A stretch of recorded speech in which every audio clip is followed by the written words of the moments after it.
श्री स्वामी समर्थ. गुरुचरित्रात अपेक्षिलेली समर्पणाची भक्ती. भक्ती करताय पण मनात संशय तर नाही ना? गुरुचरित्रातील नंदी ब्राह्मणाची ही कथा सांगते. श्रद्धा अपूर्ण असेल तर कृपाही अपूर्णच राहते. तर स्वामी भक्तांनो, खूप वेळा आपण मनाशीच स्वतःला विचारतो, मी रोज श्री गुरूंची प्रार्थना करतो, नामस्मरण करतो, तरीही माझ्या इच्छा पूर्ण का होत नाहीत? माझी भक्ती कमी पडते आहे का? की कुठेतरी माझ्याकडून चूक होत आहे का? बाहेरून पाहता आपण भक्ती संपन्न वाटतो, पण खरेच आपण अंतःकरणापासून श्री गुरूंशी जोडलेले आहोत का? हा प्रश्न फार खोलवर विचार करायला लावतो. याच प्रश्नाचे उत्तर गुरुचरित्र आपल्याला अत्यंत नेमकेपणाने देते. तर मित्रांनो, आध्यात्मिक परंपरेत भक्ती हा केवळ एक धार्मिक आचार नाही, तर तो अंतःकरणातील श्रद्धा, समर्पण आणि विश्वासाचा परिपाक आहे. विशेषतः गुरुभक्ती करताना मनात किंचितही शंका ठेवली तर त्या भक्तीचे फळ अपूर्णच राहते. गुरुकृपा ही भक्ताच्या अंतःकरणातील भाव ओळखते. बाह्य दिखावा नव्हे तर अंतरीचा विश्वास गुरु स्वीकारतात. गुरुचरित्रातील नंदी ब्राह्मणाची कथा ही या सत्याचे जिवंत उदाहरण आहे. नंदी नावाचा एक ब्राह्मण श्वेतकुष्ठ या भयंकर रोगाने ग्रस्त होता.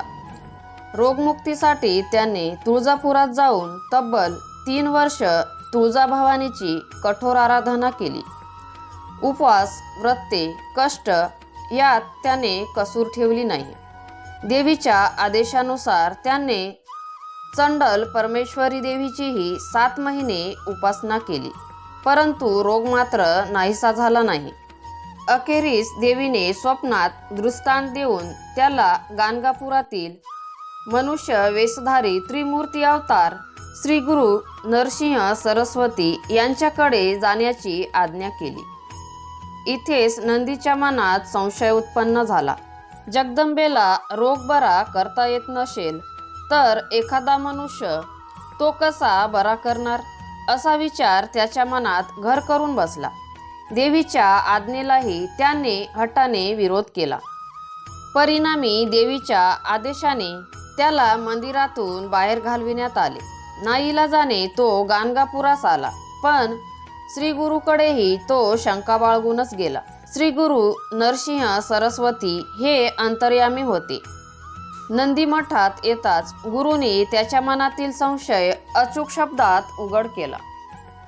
श्री गुरु म्हणती तयासी सदेह रूपे आलाशी का, देवीपासूनी मनुष्यापाशी येणे झाले काय कायेशी.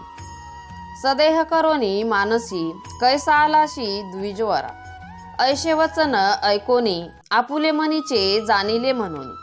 क्षमा करी गा स्वामी म्हणूनी लोटांगणी येतसे. देवी जे करू शकली नाही ते मनुष्य काय करणार, अशा संशयाने तू आला आहेस, असे गुरुनी सांगताच नंदी अंतर्मुख झाला. गुरुनी आपले मन ओळखले आहे हे लक्षात येताच त्याला तीव्र पश्चाताप झाला. त्याने गुरुचरणी पूर्ण शरणागती पत्करली, आपली चूक मान्य केली आणि अश्रूंनी क्षमा मागितली. श्री गुरुनी उदार अंतकरणाने त्याला क्षमा केली आणि करुणेने मार्गदर्शन करत प्रायश्चित्ताचे विधी सांगितले. संगमावर स्नान करणे, षटकुल तीर्थाचे दर्शन घेणे, अश्वपथाची प्रदक्षिणा घालणे आणि जुनी वस्त्रे त्यागून नवी धारण करणे. नंदीने गुरुच्या आज्ञेचे अक्षरशः पालन केले आणि काय आश्चर्य, त्याचे संपूर्ण शरीर रोगमुक्त झाले. मात्र मांडीच्या आत एक छोटासा पांढरा डाग शिल्लक राहिला. या प्रसंगात श्री नरसिंह सरस्वती आणि नंदी ब्राह्मण यांच्यात झालेला संवाद अत्यंत भावपूर्ण व मार्मिक पद्धतीने मांडलेला आहे. पाहता सर्वांग बरवे जाहले, तावन मात्र जंगेशी राहिले. पाहता मन त्याचे भ्याले, मने स्वामी असे थोडे, तुझी कृपादृष्टी झाली असता, थोडे राहिले मने केवी आता, करीतसे दंडवता, कृपा करी गा परमात्मा. श्री गुरुमूर्ती निरोपितितयाशी तू संशय करोनी आलाशी, मनुष्य काय करील मनोनी मानसी, तेने गुणे राहिले थोडे. घाबरलेल्या नंदीला श्री गुरुनी सांगितले, तू सुरुवातीला संशय धरला होतास म्हणून थोडे कोड शिल्लक राहिले आहे. हे एकच वाक्य संपूर्ण कथेचा अर्थ उलगडून सांगते. कारण संशयाची अगदी सूक्ष्म छाया ही भक्तीचा पूर्ण फळप्राप्तीला अडथळा ठरते. श्री गुरुभक्ती ही केवळ संकटसमयी केलेली प्रार्थना नसून ती पूर्ण विश्वासाने केलेली आत्मसमर्पणाची साधना आहे. गुरु मनुष्य रूपात असले तरी ते परब्रह्माचेच साकार स्वरूप असते. शंका ठेवून केलेली भक्ती अर्धवट फळ देते, तर निसंशय समर्पण जीवनाचा कायापालट करते. नंदी ब्राह्मणाच्या कथेतून आपल्याला हे शिकायला मिळते की गुरूंवर अखंड विश्वास असेल तर गुरुकृपेचा अनुभव नक्कीच येतो. मात्र त्या विश्वासात संशय शिरला की कृपेचा प्रवाह थांबून जातो. म्हणूनच श्री गुरुवर भक्ती करताना पूर्ण समर्पण आवश्यक असते.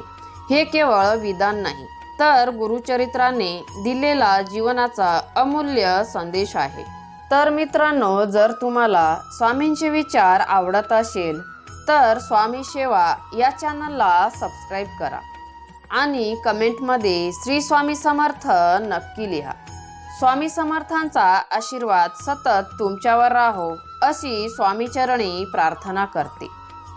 अवधूत चिंतन श्री गुरुदेव दत्त. श्री स्वामी समर्थ.